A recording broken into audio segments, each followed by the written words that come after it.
હાય આમ ચેતન. ઘણા બધા લોકો મને પૂછતા હોય છે કઈ બુક વાંચવી જોઈએ.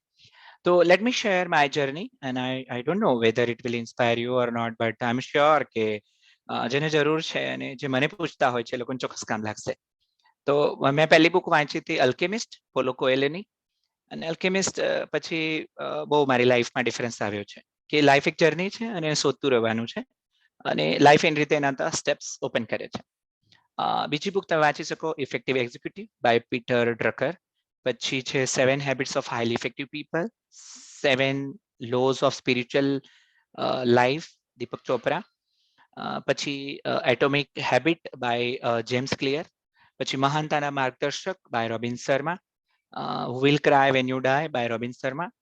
ફાઇમ club by Robin Sharma. Psychology of money, then business model generation.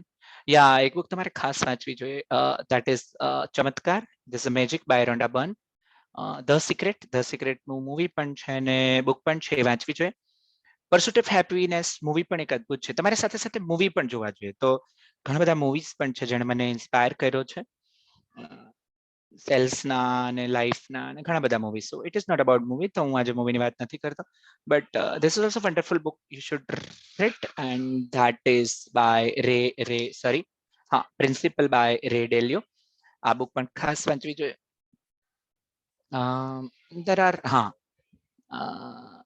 Yes, હું આ લિસ્ટમાંથી જ બોલું છું. સો ગિવ એન્ડ ટેક, પછી બિગ ઇટ ઓલ, પછી policy maker journal, sales acceleration. So બધી જ બુક છે એ તમારે વાંચવી જોઈએ. સો ઘણી બધી બુકો હું હજી વાંચું છું અને ઘણી બધી બુક્સ હજી મારે વાંચવાની પણ છે. પણ એક સુરત બુકવર્મ ક્લબની એક યુટ્યુબ ચેનલ પણ છે, તો તમે ત્યાં પણ જાઓ. ત્યાં મેક ટાઈમ કરીને એક બુક છે.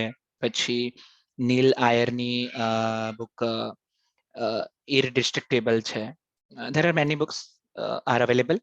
અને વધારે તમારે જાણવું હોય તો મિતુલ ગોલકિયા, ઇન્ફિયોમના સીઈઓ, જે બુકવર્મ ક્લબ ચલાવે છે, એને પણ તમે ડાયરેક્ટ કોન્ટેક્ટ કરી શકો છો. સો બસ સ્ટાર્ટ રીડિંગ